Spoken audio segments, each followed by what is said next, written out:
जानेंगे करणी के गुण। पहला करणी का गुण यह होता है कि यदि a गुणे 2 घात की करणी में या समान घात की करणी में x और b गुणे समान घात की करणी में x प्लस c गुणे समान घात की करणी में x हो तो यह हो जाता है कोष्ठ में a plus b plus c कोष्ठ बंद करणी में x। इसे एक उदाहरण के माध्यम से समझते हैं। एक उदाहरण के माध्यम से समझते हैं। हमारा उदाहरण है 4 करणी में 3 प्लस 2 करणी में 3 प्लस 5 करणी में 3। तो यह हो जाएगा एक कोष्ठ में 4 प्लस 2 प्लस 5 कोष्ठक बंद करणी में 3, या यह हो जाएगा 5 4 9 2 11 11 करणी में 3। फिर अगला करणी का गुण है दूसरा, यदि समान घात की करणी में अलग अलग संख्या हो, यानी 2 घात की करणी में a 2 घात की करणी में b गुणे 2 घात की करणी में c, तो यह हो जाता है एक ही करणी में a गुणे b गुणे c। इसका भी एक कोई संख्या लेके या उदाहरण लेके समझ लेते हैं। जैसा कि अगर दिया है करणी में 5 गुणे करणी में 3 गुणे करणी में 6, तो यह हो जाएगा एक ही करणी में जिसकी घात 2 हो या समान हो 5 गुणे 3 गुणे 6, या 5 3 15 और 15 छक्का 90, यह करणी में आपका 90 हो जाएगा। फिर इसका अगला गुण है तीसरा कि यदि समान घात की करणी में समान घात की करणी से भाग दिया जाए तो यह एक ही करणी में हो जाता है। ये b है, a भागा b, तो ये हो जाता है a भागा b। एक इसका भी उदाहरण ले लिया जाए, तो इसका भी एक उदाहरण लेके हम लोग देखते हैं। यदि करणी में 18 भागा करणी में 2, तो इसे एक ही घात की करणी में हम लिख सकते हैं 18 भागा 2, या भाग दे देंगे तो करणी में 9। फिर अगला जो गुण है इसका चौथा करणी का, वो यदि एक घात की करणी में 2 संख्या a और b हैं, तो इन्हें जब करणी से अलग अलग करेंगे तो यह समान घात की करणी में a गुणे समान घात की करणी में b हो जाएगा। एक उदाहरण लेते हैं और इसे समझते हैं। यदि 3 घात की करणी में 9 गुणे 5 है, तो यह हो जाएगा 3 घात की करणी में 9 गुणे 3 घात की करणी में 5। फिर अगला जो है हम लोग करणी के गुण को देखते हैं। तो अगला गुण है हमारा 5वां, यदि एक करणी में एक संख्या a और b है, तो यह उसी घात वाली करणी में संख्या a बट्टे उसी घात की करणी में संख्या b हो जाएगी। ठीक, यहाँ एक उदाहरण हम लेते हैं जो 5वां है हमारा, उससे हम लोग समझते हैं। यदि 4 घात की करणी में 25 बटा 6 है, तो यह हो जाएगा 4 घात की करणी में 25 बटा 4 घात की करणी में 6। फिर अगला जो हमारा 6वां है,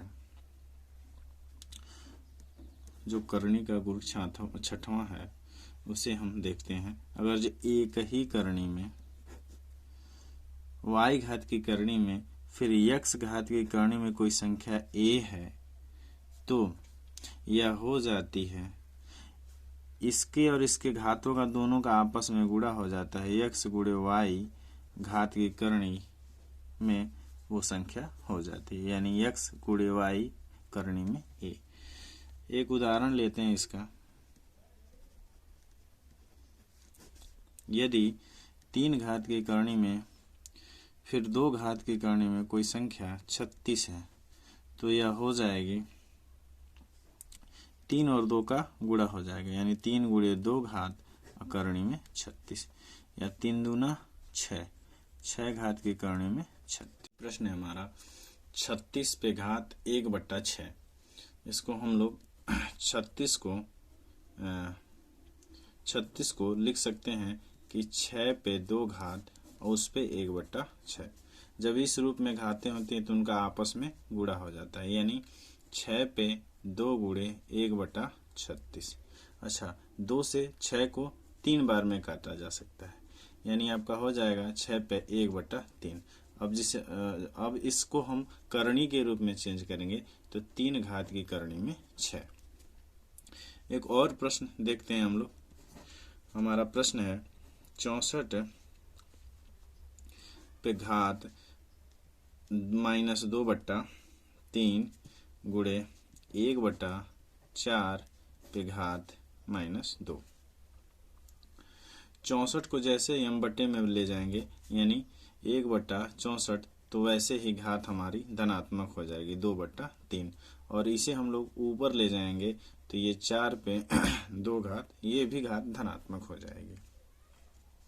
फिर उसके बाद 1/64 को हम लिख सकते हैं 4 पर 3 घात पर 2/3 अगुणे 4 पे 2 घात। फिर ऐसी कंडीशन में इसको हम लोग लिख सकते हैं इस रूप में, जब घातें रहती हैं तो इन घातों का आपस में गुणा हो जाता है और 3 से 3 कट जाएगा, यानी 4 पे 2 घात बचा, और यहाँ 4 पे 2 घात है ही पहले से। अब इनका जब गुणा हो जाएगा तो 4 पे 2 घात बटे 4 पे 2 घात, क्योंकि इस 4 का गुणा इस 1 के साथ होगा तो जो घात है वो घात भी होंगे, ये सेम कट जाएगा, आपका आंसर हो जाएगा 1। फिर एक प्रश्न लेते हैं इसी प्रकार का, घातों से संबंधित 8/1/25, इस पे घात है आपकी -4/3। ठीक, यहाँ हम लिख सकते हैं इसको घातों के वितरण के रूप में कि 8 पे, अच्छा जैसे भी हम इस घात को पहले धनात्मक बना लें तो ये 8 जो ऊपर है उसको नीचे लिख दें और जो नीचे है उसको ऊपर लिख दें, वो घातें यहाँ जो है धनात्मक हो जाएंगी 4/3। अब इसको हम लोग लिख सकते हैं 5 को लिख सकते हैं कितना, 125 को लिख सकते हैं 5 पे 3 घात और इस पे कितनी घात 4/3, और नीचे 8 को हम लिख सकते हैं 2 पे 3 घात और उस पे 4/3। अच्छा, ऐसे ही रहता है तो घातों का गुणा होता है, लेकिन यहाँ 3 से 3 कट जाएगा तो आपका बचेगा 5 पे घात 4 और यहाँ नीचे 2 पे घात 4। इसको जैसे ही विस्तारित करेंगे तो आप लिखेंगे 5 गुणे 5 गुणे 5 गुणे 5 बटे 2 गुणे 2 गुणे 2 गुणे 2। अच्छा, इनका गुणा करते हैं, 5 25, अब 25 बचे 125, 125 बचे 625, ऊपर आपका 625 हो गया और नीचे क्या हो गया 2 दूना 4, 4 दूना 8, 8 दूना 16, ये हमारा आंसर हो गया। ठीक, एक और प्रश्न लेते हैं घातों से जुड़ा हुआ। यह प्रश्न घात और करणी से है, चलिए इसे देखा जाए कि कैसे ये सॉल्व हो सकता है। जैसा कि ये दिया हुआ है पहला, तो हम करणी को भी घात के रूप में बदल सकते हैं। जैसे दिया है कि 3 घात की करणी में फिर 6 घात की करणी में 5, तो हम 5 पे 9 और इस पे घात लगा सकते हैं 1/6 का। इसी प्रकार कोष्टक, ये वाला बड़ा वाला कोष्टक बंद, और यहाँ घात कितनी है 4। फिर दूसरे कोष्टक में इसी प्रकार 6 घात की करणी पहले है और फिर 3 घात की करणी है, यानी 3 घात की करणी में 5 पे 9 घात है, तो इस पे हम 3 घात की करणी को हम घात में बदलेंगे तो 1/3 हो जाएगा। फिर ऐसे ही ये बड़ा कोष्टक बंद और इस पे घात है 4। फिर इस बड़े से कोष्टक में ये 5 पे घात 9 और उस पे घात 1/6 और फिर उस पे घात आपका हो जाएगा 1/3। फिर बड़ा कोष्टक बंद और ये हो गया 4। इन सब पे घात है 4। फिर इसी प्रकार इसमें 5 पे 9 उस पे घात है 1/3। फिर ये 6 घात की करनी है तो ये भी इस पे घात आ जाएगा 1/6 और इस पे आपका घात है 4, तो यहाँ आपका 4 हो जाएगा। अच्छा, इस तरह से जो भी घातें रहती हैं, यहाँ 9 उस पे घात 1/6 उस पे घात 1/3, तो ऐसे में घातों का आपस में गुणा हो जाता है। यानी हम कह सकते हैं कि 9 गुणे 1/6 गुणे 1/3। तो यहाँ से काटते हैं 3 तिरिका 9 यानी 3 बार में, फिर इसको काटते हैं तो 2 बार में कट गया। अब इस पे पूरे पे घात है कितनी 4, तो यहाँ 4 लिख देंगे।